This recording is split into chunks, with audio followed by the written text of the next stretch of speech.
Standar dan kriteria pengkanonan kitab suci dalam Gereja Katolik.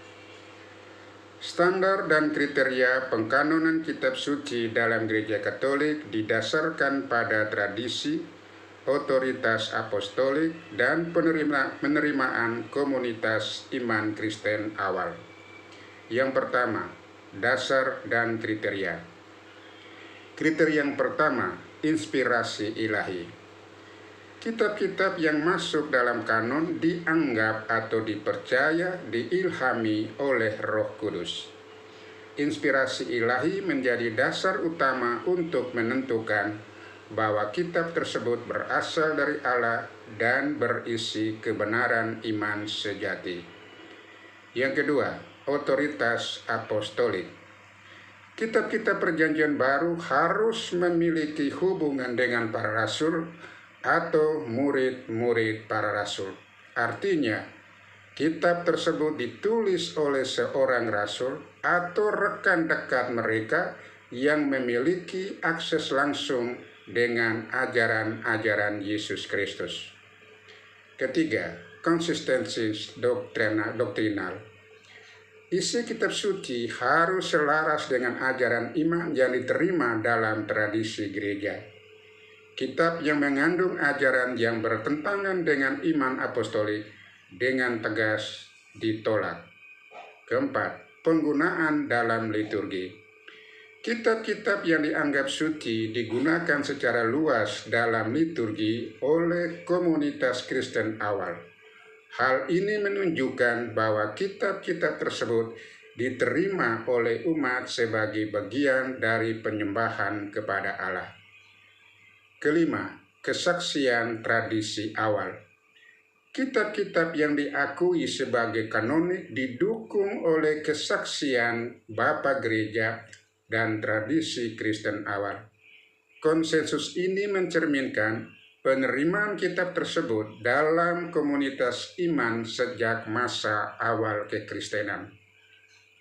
Kedua, proses pengkanonan. Pertama, kanon kitab suci Perjanjian Lama.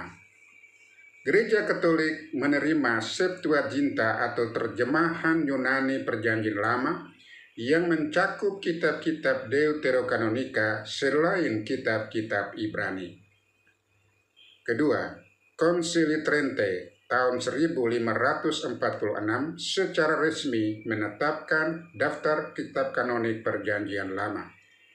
Kedua, kanon kitab suci Perjanjian Baru.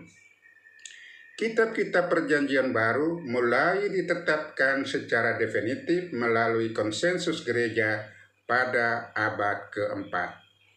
Kedua, Konsili Hippo tahun 393 dan Konsili Kartago tahun 397 mengonfirmasi daftar kitab suci Perjanjian Baru yang kita kenal sampai saat ini sebanyak 27 kitab. Yang ketiga, daftar kitab suci dalam Gereja Katolik. Pertama, Perjanjian Lama berjumlah 46 kitab, termasuk kitab Deuterokanonika seperti Tobit, Yudit, Kebijaksanaan, Sirak, Baruk, 1 dan 2 Makabe. Kedua, Perjanjian Baru sebanyak 27 kitab. Saudara dan saudari yang terkasih di dalam nama Tuhan kita Yesus Kristus, pengkanonan kitab suci adalah hasil dari proses panjang yang melibatkan penilaian terhadap inspirasi, otoritas, konsistensi, dan penerimaan komunitas umat beriman awal atau gereja awal. Gereja Katolik menegaskan kanon kitab suci melalui tradisi apostolik dan otoritas magisterium gereja. Semoga Tuhan memberkati kita semua.